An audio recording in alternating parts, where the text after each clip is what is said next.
मगर अब वक्फ की जायदादों को हड़प, आप इस वक्त बैसाखियों पे आपकी हुकूमत चल रही है।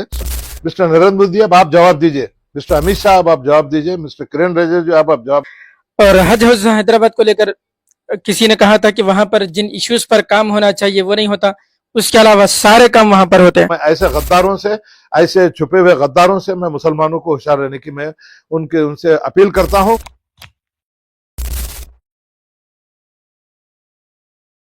एक मुअज़्ज़ज़ शख्सियत है, समाजी सियासी शख्सियत है कि पेंशन के जो मुलाजिमीन हैं,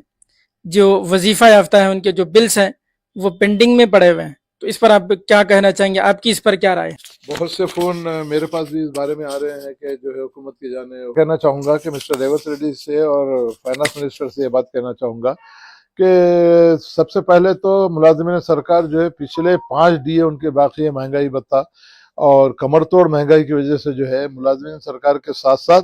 पेंशनर जो इस परेशानी के दौर से गुजर रहे हैं। मैं समझता हूं कि रेवंत रेड्डी साहब को और फाइनेंस मिनिस्टर की जानिब तवज्जो देना जरूरी है, क्योंकि इस महंगाई के दौर पे खास तौर से पेंशनर जिस मुसीबत के दौर से गुजर रहे हैं उनके बहुत से बिल्स पेंडिंग है, मोरिज इल्तिमा में पड़े हुए हैं और लोग परेशान हाल जिंदगी गुजार रहे हैं। तो मैं मिस्टर रेवंत रेड्डी और फाइनेंस मिनिस्टर से ये बात कहना चाहूंगा कि आखिर कब तक आप लोग जो है फंड नहीं होने का जो है रोना रोएंगे। 1 साल से ज्यादा का अर्सा आपको गुजर चुका है, उसके बावजूद भी आप फंड की बात करते हैं, मालिया खराब होने की बात करते हैं। तो मैं मिस्टर रेवंत रेड्डी और मिस्टर फाइनेंस मिनिस्टर से ये बात कहना चाहूंगा कि अब ये रोना धोना बंद करके आप जो मुलाजिमीन के जो भी जितने भी मुतालबात हैं, DA का मामला हो, PRC का मामला हो और पेंशनर जो नित नए तरीके से परेशान है, पेंशन आपके पास जो है 35 से 37 साल अपनी सर्विस देने के बाद, अपनी जवानी पूरी खत्म करने के बाद जब वो लोग वजीफे पे हटते हैं तो उनके जो भी याफ्ते हैं उनको फौरी तौर पर मंजूर कर देना चाहिए। अब जैसे कि जो है रीएम्बर्समेंट बिल है और दूसरे बहुत से बिल मोरिज इल्तिमा में पड़े हुए हैं। मैं मिस्टर रेवंत रेड्डी और फाइनेंस मिनिस्टर से ये बात कहना चाहूंगा फौरी तौर पर इस जानिब तवज्जो दें और फौरी तौर पर तमाम बिलों को जो है पास करते हुए उनको जो है माली मदद पहुंचाने की कोशिश करेंगे। और मैं खुसूसी तौर पर एक बात कहना चाहूंगा, रियाज साहब, वहां के जो यूनियन लीडर है, मुझे समझ में नहीं आ रहा कि क्या उनको सांप सूख गया है। मुलाजिमीन नित नए तरीके से परेशान है, पेंशनर नित नए तरीके से परेशान है, उसके बावजूद भी ना यूनियन के सदर को किसी किस्म की परेशानी है, ना जनरल सेक्रेटरी को है। तो मैं उनसे ये बात कहना चाहूंगा, कल आप भी रिटायर्ड होने वाले हैं, कल आप रिटायर होने के बाद आपकी जिंदगी क्या होगी। तो आप फौरी तौर पर हुकूमत के पास जो है मुतालबात पेश कीजिए और हो सके तो आप स्ट्राइक, आप जो है एहतजाज भी कीजिए हुकूमत के सामने कि आखिर जब मुलाजिमीन हुकूमत के काम काज में दिलचस्पी से काम लेते हैं, उसके बावजूद भी अगर उनको इस किस्म की तकालीफ का सामना करना पड़ेगा तो ये मामला बड़ा बेहद ही शर्मनाक है। मुझे उम्मीद है कि पेंशनर्स और मुलाजिमीन सरकार के जो भी मुतालबात हैं, खुसूसी तौर पर 5 DA आपके पास बाकी हैं, वो 5 DA को फौरी तौर पर रिलीज कर दिए। PRC का भी मामला हो कि 2 साल के करीब आ गया है, उसको भी फौरी तौर पर मंजूर करेंगे। तो कमर तोड़ महंगाई में मुलाजिमीन जिस तरीके से परेशान जिंदगी गुजार रहे हैं उनको जो है उसकी सहूलत होगी। छोटा सा एक ब्रेक लेते हैं, ब्रेक के बाद फिर सवाल जवाब का नशिस्त, ब्रेक के बाद सवाल जवाब की नशिस्त का दूसरा मरहला हमारा शुरू हो रहा है। सबसे पहला मेरा सवाल यही है कि कादरी साहब, वक्फ बोर्ड का जो बिल है वो पार्लियामेंट में पास हो गया है, सदर जमहूरिया की मंजूरी का इंतजार था, वहां पर भी अब मंजूर हो चुका है। तो अब इस बिल को बदलने का जो कानूनी रास्ता है अब वो क्या हो सकता है, आपकी राय में आप बताइए। सबसे पहले रियाज साहब, एक चीज तो मैं आपको कहना चाहूंगा कि ये जो वक्फ में जो तरमीमात की गई हैं, ये मुसलमानों के ऊपर इससे बड़ा जुल्म और बर्बरियत का कोई मिसाल कायम नहीं कर सकते। मैं खास तौर से ये बात कहना चाहूंगा कि जब हमारे आबा और अजदाद ने, जब राजाओं जितने भी जो है बादशाह थे, जितने भी जो है दर्दमंद लोग रखते थे, मुसलमानों की फलाह बहबूद के लिए अपनी जायदाद मसलन रियाजुद्दीन की जायदाद है, शमशाद कादरी की है, रहमुद्दीन की जायदाद है, उन्होंने ये सिर्फ और सिर्फ मुसलमानों के लिए वक्फ कर दिया गया था। वक्फ को तब्दील करना किसी सूरत में भी मुमकिन नहीं है। मगर यहाँ पर हटदर्मी का मुजाहरा करते हुए जिस तरीके से नरेंद्र मोदी हुकूमत ने, हमेशा से नरेंद्र मोदी हुकूमत की ये मंशा रही है, ये जो उनका जो हिडन एजेंडा रहा है कि एक एक नित नए तरीके से मुसलमानों को किस तरीके से परेशान किया जाए। तो वक्फ के बारे में खास तौर से ये बात कहना चाहूंगा कि इसमें वक्त के जायदादें जो है उसमें नरेंद्र मोदी का किसी किस्म का हिस्सा नहीं है। नरेंद्र मोदी इसमें दखल देने की इसमें जरूरत नहीं थी। शरीयत में दखल दिए, हम सब्र किए। 3 तलाक का मामला, उसके बाद भी सब्र और तहम्मुल का मुजाहरा हमने किया। मगर अब वक्फ की जायदादों को हड़प करने के लिए अपने दोस्तों को, सरमाएदारों को उनको जो है इसका फायदा पहुंचाने के लिए उन्होंने जो है ये जो बिल पास किया है, मैं समझता हूं कि फौरी तौर पर अब भी वक्त है। मिस्टर नरेंद्र मोदी समझ जाइए, आप इस वक्त बैसाखियों पे आपकी हुकूमत चल रही है, मगर उसके बावजूद भी इलीगल तरीके से जिस तरीके से आपने पार्लियामेंट में, राज्यसभा में, पार्लियामेंट राज्यसभा होने के बाद प्रेसिडेंट तो एक वो है, मोहरे की तरह इस्तेमाल किया जाता है, उनको तो पास करना ही था। बहरकत मैं ये बात कहना चाहूंगा कि ये जो बिल पास किया गया है बिल्कुलिया तौर पर सिर्फ और सिर्फ मुसलमानों को तबाह बर्बाद करने के लिए किया गया है।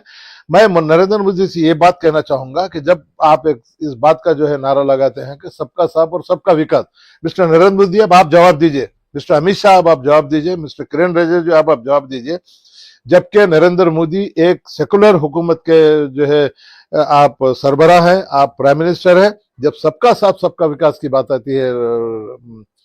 रियाज साहब, तो फिर कहाँ है सबका साथ और सबका विकास कहाँ है? अब मैं समझता हूं कि नरेंद्र मोदी आपकी हठधर्मी और आपकी जो है फिरकापरस्त ज़हनियत की वजह से जो है जिस तरीके से हिंदुस्तान में मुसलमानों का इस्तेसाल हो रहा है, अब भी वक्त है आप फौरी तौर पर इस बिल को वापस लेते हुए जिस तरीके से 1995 का कानून बनाया गया था वक्फ का, उसी तरीके से उसको कायम रखेंगे तो मैं समझता हूं कि आपके भी नेक नामी होगी। अब रहा सवाल इस वक्फ बिल को वापस करने का तरीका क्या है, तो अब मैं तमाम मुसलमानों ने हिंदुस्तान से और तमाम मुसलमान लीडरों से और खुसूसी तौर पर जमहूरियत पसंद हिंदू भाइयों से भी मैं ये बात कहना चाहूंगा कि हमारे मुसलमान लीडरों की भी और मुसलमानों की भी अब ये जिम्मेदारी बनती है कि असल वक्फ का मकसद क्या था, वक्फ का मंशा क्या था, वक्फ किस लिए वक्फ किया गया था मुसलमानों के फलाह बहबूद के लिए, और ये वक्फ की जायदादें अल्लाह के नाम पे जब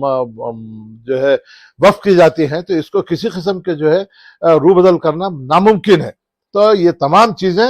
हिंदू भाइयों की नजर में भी, सेकुलर हिंदू भाइयों, सिख, ईसाई, जितने भी लोग हैं उनके जो है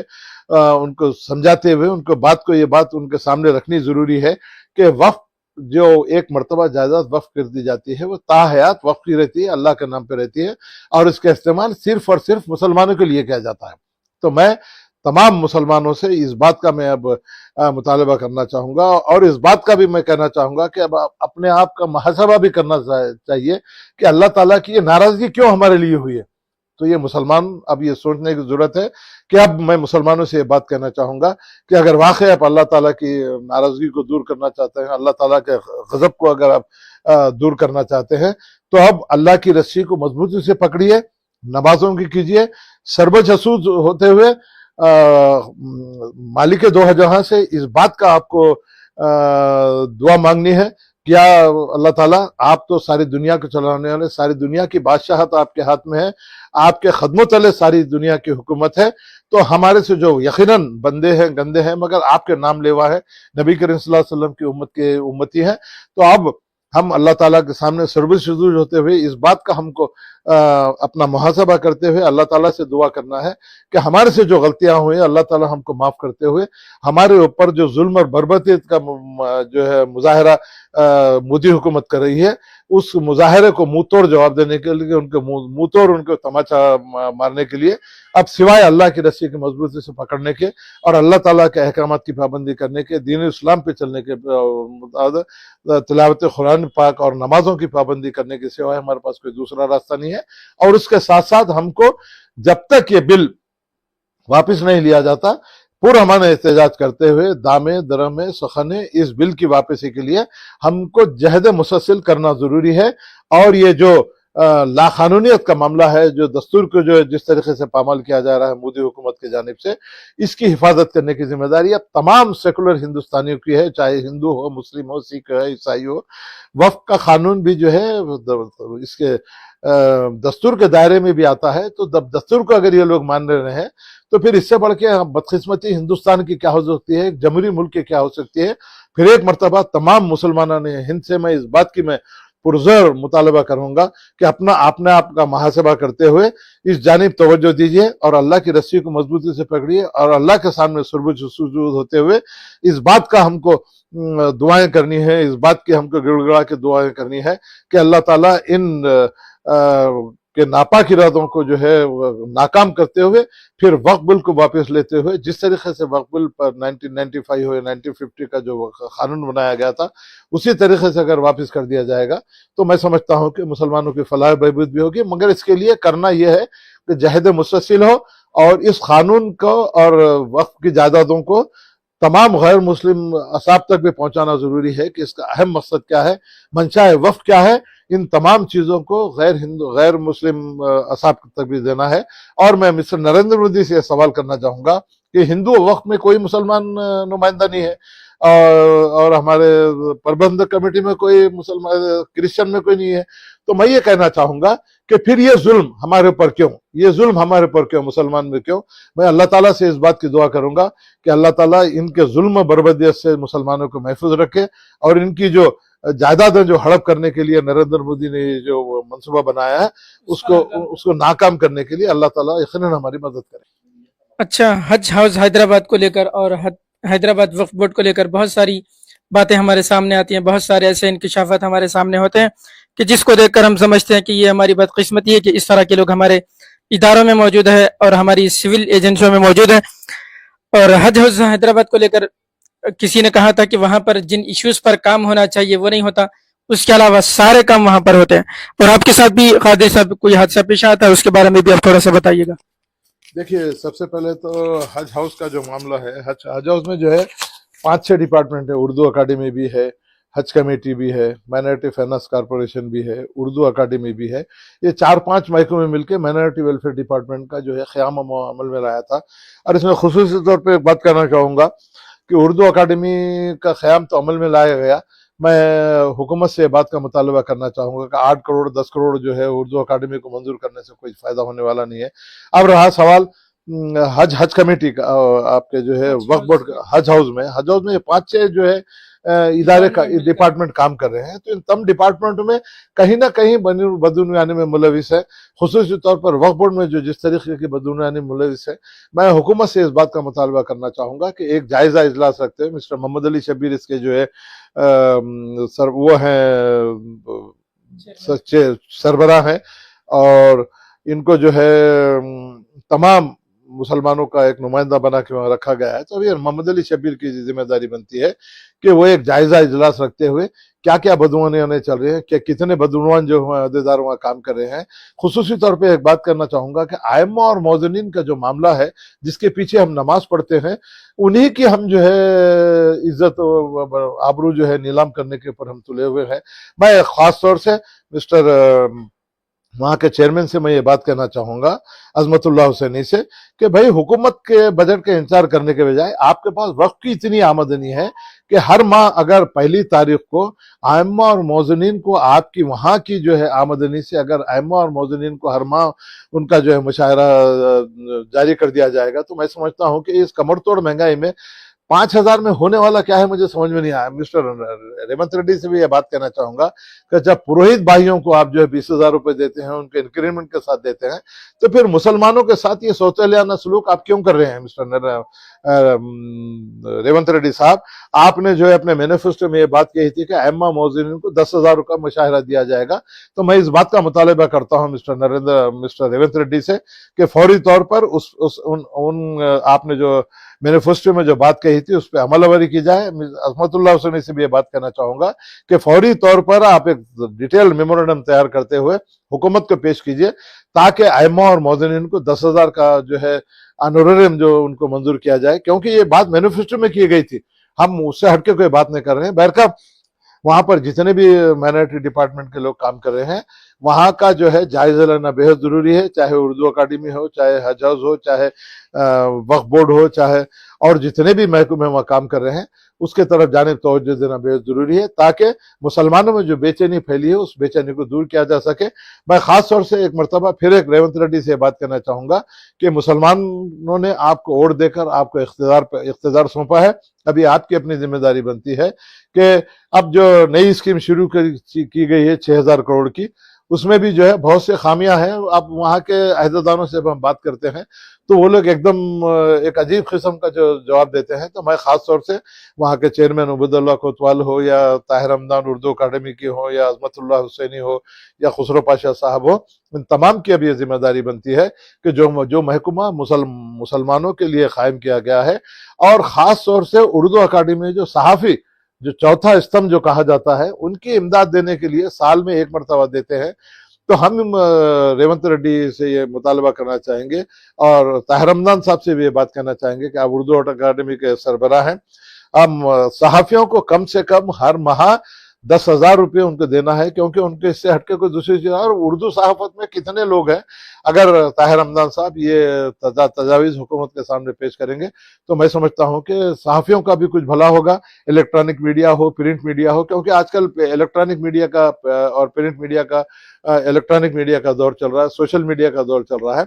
तो इन तमाम रिपोर्टर्स हो, या वहाँ के एडिटर हो, या वहाँ के जो सीनियर सहाफ़ी हो, उनकी मदद करने की जिम्मेदारी अब हुकूमत की है और ताहिर हमदान साहब की है। मुझे उम्मीद है कि रेवंत रेड्डी साहब इस जानिब तवज्जो देते हुए, खुसूसी तौर पर एक बात करना चाहूंगा, जब कर्नाटक में ये बिल पास कर दिया गया, मुखालिफत में वक्त के बिल पास किया गया है, तो मिस्टर रेवंत रेड्डी से बात करना चाहूंगा कि आप फौरी तौर पर असम्बली का खुसूसी इजलास बुलाते हुए वक्फ की मुखालिफत करते हुए ये बिल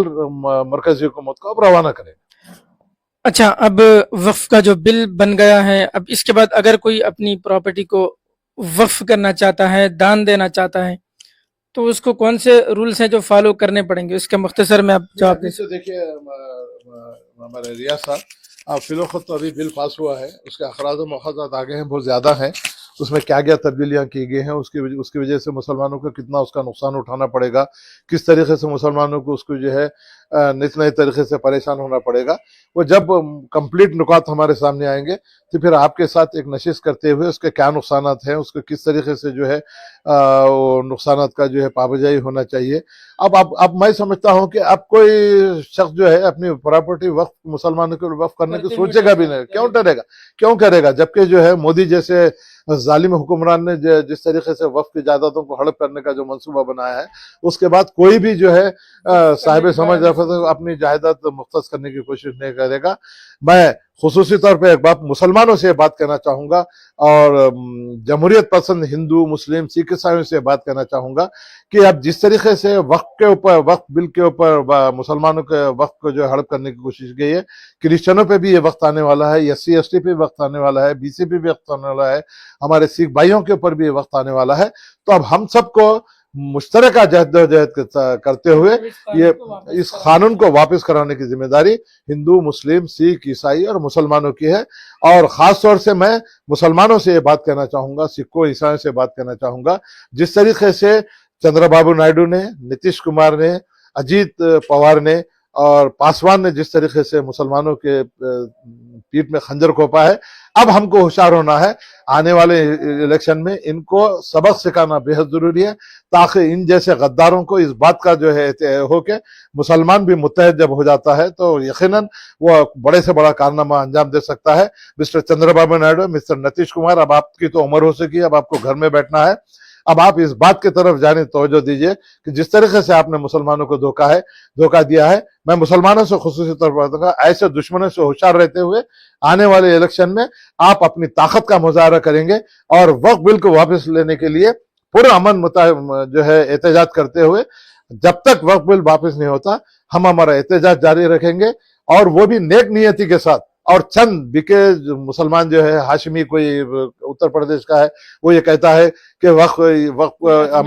कोई अजमेर का है, ये कहता है कि जो है ये मुसलमानों के हक में है। तो मैं ऐसे गद्दारों से, ऐसे छुपे हुए गद्दारों से मैं मुसलमानों को होशियार रहने की मैं उनसे अपील करता हूं और ऐसे बिकाऊ लोगों से भी मैं अपील करता हूं। मैं इस शेर के साथ ये बात कहना चाहूंगा, ए तायर लाहौती उस रिस्क से मौत अस्सी, जिस रिस्क से आती हो परवाज में कोता है।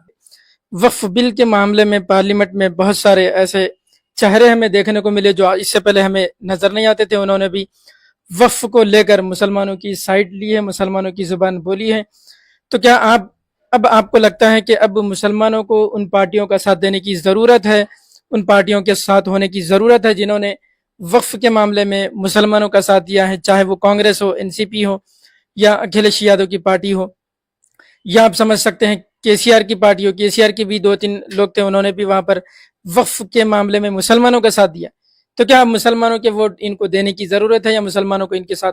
होने की जरूरत है? इसको मुख्तसर अंदाज में आप पेश करिए। बिल्कुल, बहुत अच्छा सवाल है हमारे रिया साहब, क्योंकि जिन भी लोगों ने, मुझे बड़ी खुशी इस बात की है कि अखिलेश यादव हो या सबसे अहम बात यह है कि नौजवान कायद राहुल गांधी ने जिस अंदाज में पार्लियामेंट की धज्जियां उड़ा दी, आंखों नजर से नजर मिला के जिस तरीके से उन्होंने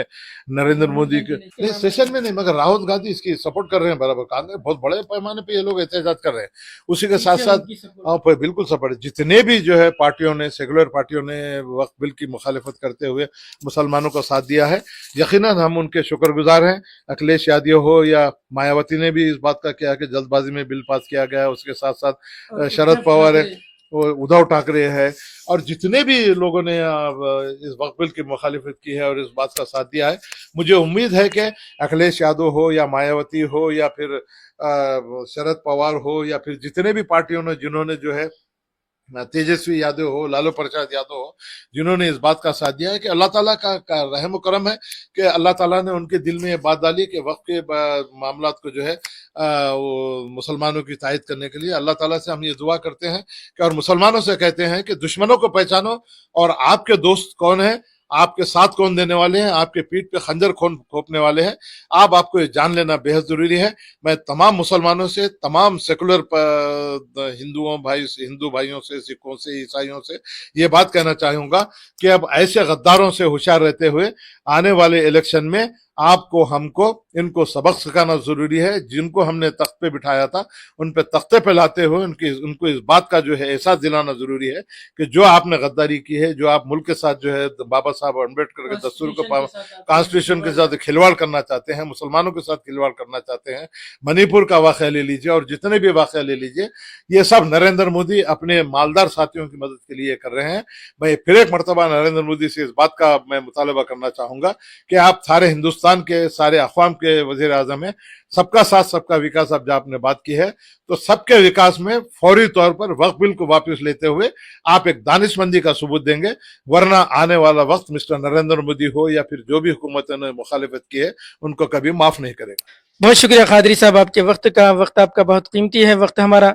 यहीं पर खत्म होता है। मिलते हैं किसी और मौजू के साथ, तब तक के लिए अल्लाह हाफ़िज़।